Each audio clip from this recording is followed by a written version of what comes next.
Item number 9. Mr. Administrator, good morning. Good morning. Item number 9 is affordable housing project recommendation for Seminole Square Apartments. This is by Archway Partners.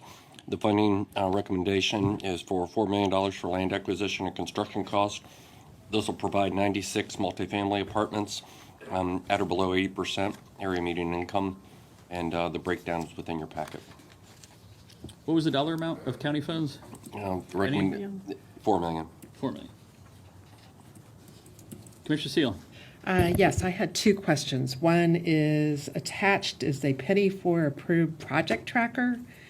And there's like green blocks. I don't know whether that green means go and white means nothing there. I just wanted more of an explanation of how we follow this.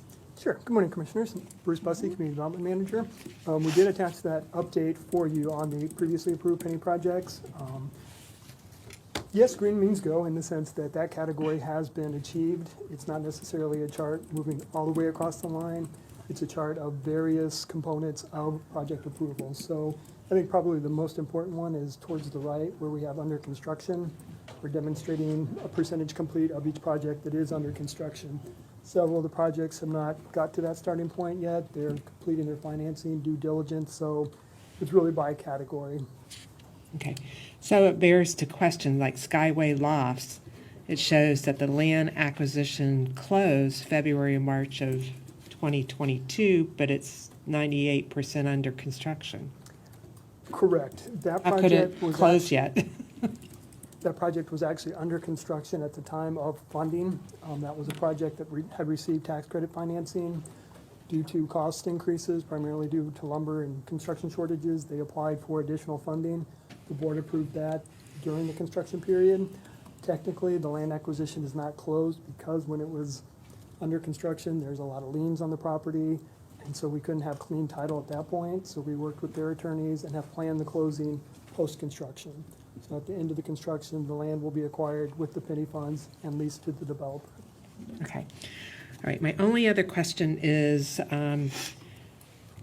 with all of these, the two that are on the agenda today, we will be about $5 million kind of technically in the hole.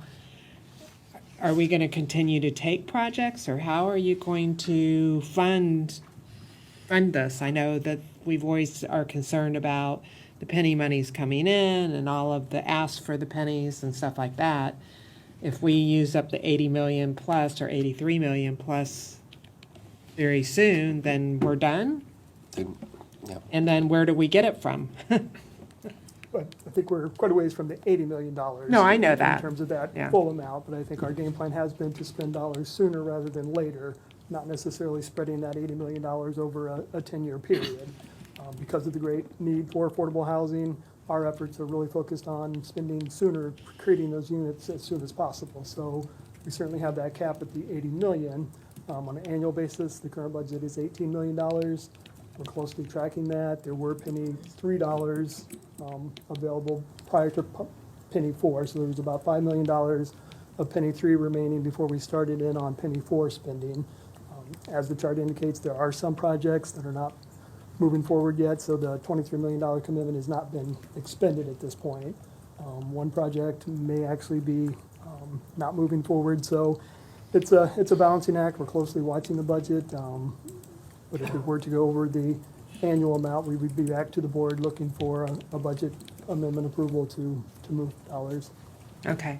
And I just wanted everyone to be aware, it's not that I'm, anti not getting this done, it's just that if we don't have the money coming in for other penny projects, something else will be affected. And we're watching that. One of the biggest issues, and you're going to see some projects that are going to come back to you where cost increases Right. Are affecting the projects. And also we have some projects where people committed to affordable housing projects that are now walking away and just saying the market's just too ripe, we can make more money. And so, all of that goes in, but they're tracking them. This only gives us the authority to go and complete all the additional due diligence. And so there's several steps beyond this initial approval, but they are tracking the funds, the amount of funds available, and the projects as they go along. And they'll continue to provide that update you know, but we're doing a continuous cycle, rather than having, you know, these opening up, right. you know, twice a year, because projects get, especially now, it's very fluid, you know, with these different projects, so. Okay, thank you. Further questions? Commissioner Akers?